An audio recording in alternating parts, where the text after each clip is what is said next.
दर्दनाक नहीं, ये खौफनाक घटना थी। और ये सिर्फ रेप नहीं था, ये मर्डर था और एविडेंस खत्म करने की साजिश भी थी। उन्होंने तो सोचा होगा कि हमने पेट में सरिया घुसा दिया है तो ये लड़की तो मर बेहोश हो गई होगी, उसको चलती बस से फेंक दी, लेकिन वो बच गई, आइडेंटिफाई कर सकी लोगों को। लेकिन उनका मंशा तो यही था कि एविडेंस ही खत्म कर दी जाए। तो इसे सिर्फ रेप न समझे, ये रेप के साथ साथ घिनौनी रेप तो थी ही और उसके साथ साथ मर्डर भी था। जैसा कि जावेद साहब ने कहा कि हम सब अपनी अपनी जिम्मेदारी संभालें, अकेली पुलिस कुछ नहीं कर सकती। ये जो मनस्थिति है देश की बहुत ही भयानक है। अभी मैं पटियाला से आ रहा हूँ, परसों पटियाला में था। पटियाला में एक लड़की ने खुदकुशी की है। वो गरीब लड़की थी, 3 लोगों ने उसके साथ रेप किया। वो पुलिस स्टेशन जाती रही 1 महीने, शुरू में अकेली गई, बाद में अपनी माँ को लेके गई, क्योंकि उसे जिस तरह की चीजें पूछी जाती थी उससे उसको शर्म आती थी। 1 महीने के बाद उसने एक नोट लिखा कि उसके साथ क्या क्या घट रहा था पुलिस स्टेशन पे, और उसने खुदकुशी करी। तो तब सरकार जागती।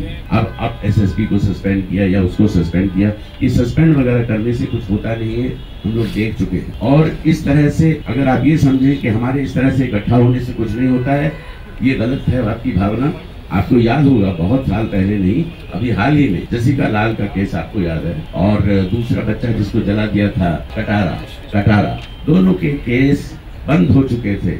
मजबूरन अदालत को केस खोलने पड़े आप लोगों की आवाज की वजह से। तो आप तब तक गरमाइश रखें ताकि इस तरह की घटनाएं न हो सके। हम कहते हैं कि हम दुनिया का सबसे पुराना तहजीब याफ्ता देश, तो ये तहजीब है हमारी सबसे पुरानी संस्कृति जिसपे हम गर्व करते हैं। ये देश है जहाँ महात्मा गांधी पैदा हुए, गुरु नानक पैदा हुए और इतने बड़े बड़े कबीर पैदा हुए, फरीद पैदा हुए। मतलब हम लोग कैसे मान लें कि हम लोग कहाँ से हैं? इस तरह की जंगली मनोवृत्ति हमारे अंदर कहाँ से आई? और ये सिर्फ एक क्लास में नहीं है, चलो ये वर्किंग क्लास के लोग थे, हर क्लास के लोग, और खासकर वो लोग जिनके पीछे कोई ना कोई है, कोई सियासी आदमी है या कोई ताकतवर आदमी है। और जिस तरह से गुंडों को पाला जाता है हर शहर में, हर गाँव में, वो बंद होना चाहिए।